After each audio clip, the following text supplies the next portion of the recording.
మొన్న సంక్రాంతికి అయితే హైలైట్. నిజంగా అసలు ప్రభుత్వమా జంగల్ రాజ్యమా ఇదే అని చెప్పి అనిపించే విధంగా జరిగింది. నిజంగా జంగల్ రాజ్యం అనేది మామూలుగా ఇప్పుడు చూసిండం మనం.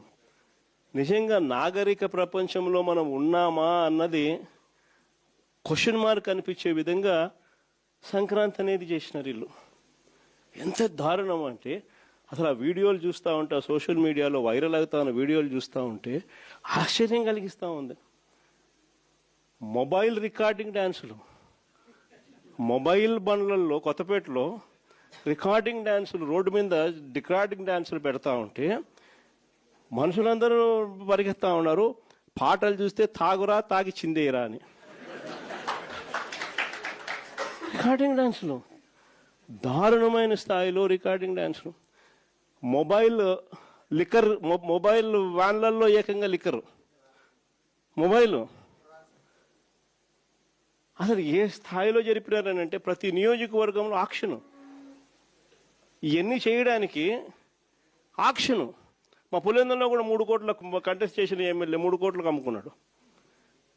వీళ్ళు ఎక్కడెక్కడి నుంచో వచ్చి అక్కడ సెటప్ చేస్తారు. 9 సెంటర్లలో 8 సెంటర్లలో పెట్టుకుంటారు టికెట్లు దోచేయడము. ఆశ్చర్యం ఏంటంటే ప్రభుత్వం దగ్గరుండి చేయిస్తుంది. ఎమ్మెల్యేలకింత, చంద్రబాబుకింత, లోకేష్కింత అందరూ పంచుకోవడం, పోలీసులకింత. అసలు ఇటువంటి పరిపాలన, ఇటువంటి పరిస్థితి ఎప్పుడు కూడా చూడ. ఏ స్థాయిలోకి వెళ్ళిపోయిందనంటే ఈ జంగల్ రాజ్యం అనేది నిజంగా అనుకుంటేనే ఆశ్చర్యం కలిగించే విషయం.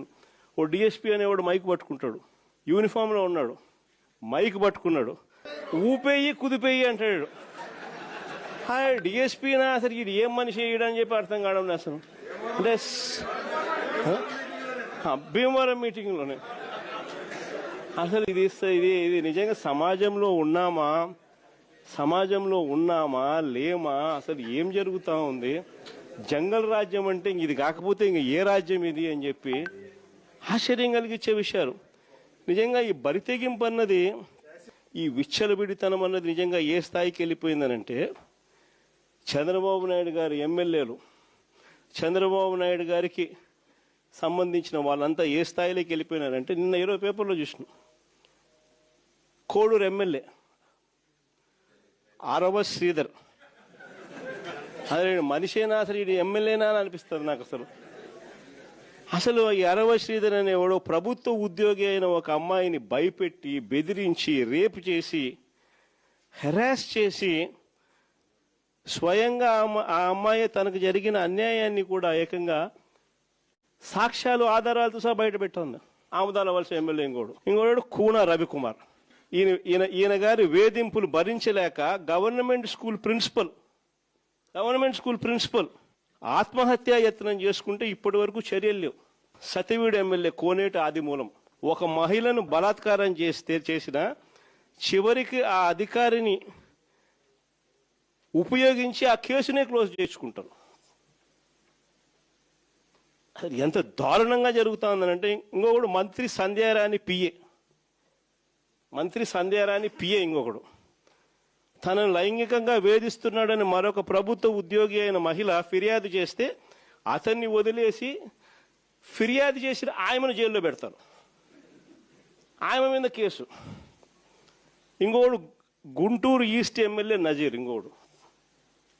ఈ మనిషి అశ్లీల వీడియోలు కూడా ఆయనతో మాట్లాడుతున్నాడు, ఈడు అశ్లీల వీడియోలు చూస్తూ ఉన్నాడు, ఈడు అశ్లీలంగా చేస్తూ. అసలు వీళ్ళు ఎవడు అసలు ఏ ప్రపంచంలో ఉన్న. ఇంకోడు మంత్రి సుభాష్, వాసంశెట్టి సుభాష్ ఇంకొకడు. ఏకంగా అశ్లీల డాన్సులు చేస్తూ ఏకంగా చిందులేస్తానంటారు. అశ్లీల డాన్సులు చేస్తూ ఏకంగా స్టేజ్ ఎక్కి చిందులేస్తాడు మంత్రి. అసలు నాకు ఆశ్చర్యంగా ఉంది. అసలు జంగల్ రాజ్యం అని అంటే ఇంకా వేరే పేరు ఏమైనా ఉంటుందా ఈ ప్రభుత్వంలో జరుగుతూ ఉన్న పనులకు? అసలు ఈ స్టేజ్లోకి ఒక ప్రభుత్వం పోవడం ఏంది? దగ్గరుండి ఇట్లా టోళ్ళని తీసుకొని పోయి ఇన్సిడెంట్ జరిగితే భయము భక్తి లేకపోకుండా మరుసటి రోజు జైల్లో పెట్టాల్సిన వాళ్ళందరినీ జైలు అనేది ఎలా ఉంటుందో చూపించాల్సింది పోయి, ఇలాంటిది ఏదైనా చేయాలంటే బొలులో భయం అనేది ఎలా ఉంటుందో చూపించాల్సింది పోయి, వీళ్ళందరినీ ప్రోత్సహించాడు దేవుడు. వీళ్ళందరినీ ప్రోత్సహిస్తూ ఉండేది వీళ్ళు. సాక్షాత్తు దగ్గరుండి చంద్రబాబు నాయుడు, ఆయన కొడుకు, ఆయన ప్రభుత్వం. నిజంగా ఇలాంటి పాలనలో మనం ఉన్నాము, ఇలాంటి రాష్ట్రంలో మనం ఉన్నాము అని నిజంగా జంగల్ రాజ్యం అని అంటే ఇదే. విచ్చలవిడి అవినీతి కనిపిస్తూ ఉంది. ఎమ్మెల్యేల దగ్గర నుంచి, మంత్రుల దగ్గర నుంచి విచ్చలవిడితనం కనిపిస్తూ ఉంది. విపరీతమైన కరప్షను, పోలీసులు రెడ్ బుక్ రాజ్యాంగం. ఏ మనిషి తప్పు చేయకపోయినా కానీ దొంగ సాక్ష్యాలు, దొంగ కేసులు పెట్టి బెదిరిస్తూ ఉన్నారు, తీసుకొని పోతున్నారు, అరెస్టులు చేస్తూ ఉన్నారు. ఒకవైపున ఇవన్నీ, మరోవైపు చూస్తే ఎన్నికలప్పుడు చెప్పినటువన్నీ అబద్ధాలు, అన్నీ మోసాలు. మరోవైపున మంచి పథకాలన్నీ రద్దు.